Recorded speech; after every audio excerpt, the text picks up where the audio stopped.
Hi സുഹൃത്തുക്കളെ, ഞാൻ എന്താണ് പറഞ്ഞു വരുന്നതെന്ന് വെച്ച് കഴിഞ്ഞാൽ നമ്മൾ ഒരു കയ്യിൽ വെയിറ്റ് സ്ഥിരമായി എടുക്കുകയാണെങ്കിൽ കണ്ടിന്യൂ ആയിട്ട് പെയിൻ ഉണ്ടാവും. നമുക്ക് അതുപോലെ അസ്ഥി തേയ്മാനം, മജ്ജകളൊക്കെ നമുക്ക് തീർന്നു പോകും.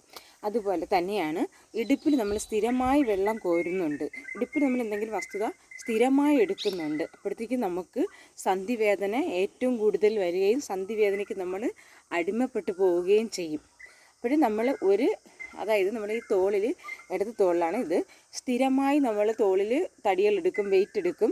അപ്പോൾ അങ്ങനെ എടുത്ത് വരുമ്പോഴത്തേക്ക് നമുക്ക് വാരിയെല്ലിന്, ഈ സൈഡിലുള്ള വാരിയെല്ലിന്, വലത് സൈഡിലുള്ള വാരിയെല്ലിന് സ്ഥിരമായി വേദന സംഭവിക്കുകയും കഴുത്തിനും മറ്റ് ജോയിൻറ്റുകൾക്കൊക്കെ നമുക്ക് സഹിക്കാൻ പറ്റാത്ത വേദനകൾ ഉണ്ടാവുകയും ചെയ്യും. നമ്മൾ കുറച്ച് ദൂരം ഈ തോളിലെടുക്കുകയാണെങ്കിൽ കുറച്ച് ദൂരം ഇതിലേക്ക് മാറ്റി വയ്ക്കുക. കുറച്ച് നമ്മുടെ ചതയും തൊലിയൊക്കെ വേദന ഉണ്ടാകും. പക്ഷെ നമ്മുടെ അസഹ്യമായ വേദന മാറ്റാനും നമുക്ക് ശരീരത്തിനൊരു വ്യായാമം കിട്ടാനുമായിട്ട് നമ്മളിങ്ങനെ മാറ്റിയെടുക്കുക. അടുത്തത്, നമ്മൾ ഒരു ബക്കറ്റിൽ വെള്ളം എടുക്കുന്നത്, ആ ഒരു ബക്കറ്റിൽ നമ്മൾ സ്ഥിരമായി ഒരു കൈ കൊണ്ട് തന്നെ തൂക്കി വിറക്കുമ്പോൾ ഈ കൈക്കുണ്ടാകുന്ന അസഹ്യമായ വേദന നമുക്ക് പറയാതെ തന്നെ നിങ്ങൾക്ക് അറിയാവുന്നതാണ്. ഉദാഹരണത്തിന് ഞാനിപ്പോൾ ഒരു ബക്കറ്റിൽ വെള്ളം എടുക്കുന്നുണ്ട്, ഇത് കണ്ടോ? അപ്പോൾ ഈ സൈഡ് നമുക്ക് നല്ലതായിട്ടുള്ള വേദന വന്നിരിക്കും. നമ്മൾ അത് മറിച്ചിട്ട് നമ്മൾ രണ്ട് സൈഡിലേക്കും ഒരുപോലെ വെയിറ്റ് എടുക്കുക. ഓക്കെ, ഉദാഹരണത്തിന് ഞാനിപ്പോൾ കാട്ടിത്തരാം.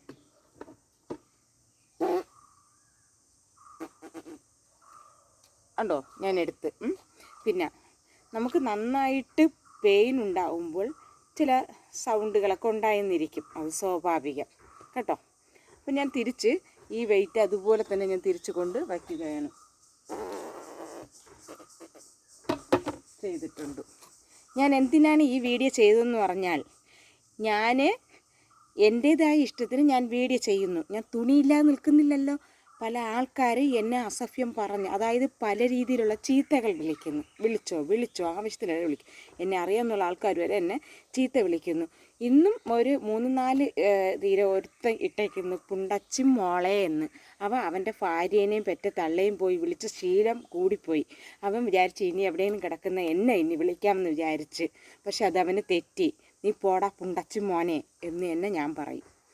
അപ്പോഴേ ഇങ്ങനെയുള്ള നെറികെട്ടവന്മാരുടെ മുന്നിലെത്തേക്ക് അവന്മാർ കാണാൻ വേണ്ടി ഇട്ടതിനെ ഞാൻ ഈ വീഡിയോ. ഞാൻ ചോദിക്കട്ടെ, നമ്മൾ എത്ര നല്ല വീഡിയോകൾ ഇട്ടിരുന്നാലും ശരി തന്നെ ചീത്ത വിളിക്കുന്നവരുണ്ട്, നെറികെട്ട വീഡിയോ ഇട്ടാലും ചീത്ത വിളിക്കുന്നവരുണ്ട്. അപ്പോൾ അവർ നോക്കേണ്ട ആവശ്യം നമുക്കില്ല. പിന്നൊരു കാര്യം, നമ്മൾ നല്ലതായിട്ട് ഭവ്യതയോട് കൂടി വീഡിയോ ഇട്ട് കഴിഞ്ഞാൽ നമ്മെ ചിലപ്പോൾ നമ്മൾ ഇഷ്ടപ്പെടുന്നവർ 10 പേരെ ഉണ്ടാവുള്ളൂ. 10 കമൻറ്റ് കൊണ്ട് നമുക്കൊന്നും നേടാനില്ല. 10 പേരുടെ സ്നേഹം പിടിച്ചു പറ്റിയിട്ടൊന്നും നേടാനില്ല. നമ്മൾക്ക് ജീവിക്കണമോ? ഒരു 10,000 തെറിക്കമൻറ്റ് വരാനുള്ള വീഡിയോ ഇട്ടിട്ടേ കാര്യമുള്ളൂ. എങ്കിലേ നമുക്ക് രക്ഷപ്പെടാൻ പറ്റൂ. ഇല്ലെങ്കിൽ നമ്മൾ ആരും അറിയാണ്ട് പോവും, നമ്മളെവിടെ എത്തേയില്ല. ഈ ഓരോരുത്തർ പറയണം എന്ത് കാണിച്ചാലും കമൻറ്റ് വീണാൽ മതി. ഞാൻ ചോദിക്കട്ടെ, ഈ ചട്ടിയും പ്രൈസറൊന്നും ആരും ഇടൂലേ? ഇതിനേക്കാളും വലിയ പള്ളികൾ അവരിങ്ങോട്ട് ഇടുന്നതാ. അവരെ അമ്മയ്ക്കും പെങ്ങന്മാർക്കൊക്കെ ഉള്ളതൊക്കെയാണ് അവന്മാർ ഇങ്ങോട്ട് പറയുന്നത്. അത് കൊള്ളാല്ലേ? ഇതൊന്നും അല്ല. അതുകൊണ്ട് ഇങ്ങനെയുള്ള വാളികൾ അറിയാൻ വേണ്ടിയിട്ട് വാളിത്തനം ഞാൻ ഇനിയും ഇടും. അത് എൻ്റെതായ ഇഷ്ടം. ഞാൻ തുണിയില്ലാതെ അല്ല നിന്ന് കാണിച്ചത്. അങ്ങനെ പലരും പറഞ്ഞിട്ടുണ്ട്. അങ്ങനെ കാണാൻ വേണ്ടി ഒരുത്തന് എനിക്കൊണ്ടിരിക്കേണ്ട. അതിന് വെച്ചവള ഒരുപാട് പേര് വേറെ ഇട്ടിട്ടുണ്ട്. ഇപ്പോൾ അതുപോലെ ഇതൊക്കെ കണ്ട ആളുകൾ മടുത്ത്. ഇപ്പോൾ അതൊന്നും ആർക്കും ഇഷ്ടമില്ല. അപ്പോൾ ശരി, ഓക്കെ, നമുക്ക് അടുത്തൊരു വീഡിയോ ആയിട്ട് പിന്നെ അടുത്ത എപ്പിസോഡിൽ കാണാം. എൻ്റെ വായി തരാമെന്നൊക്കെ വിചാരിച്ചിട്ടുണ്ടെങ്കിൽ ഇതുപോലെ തന്നെ.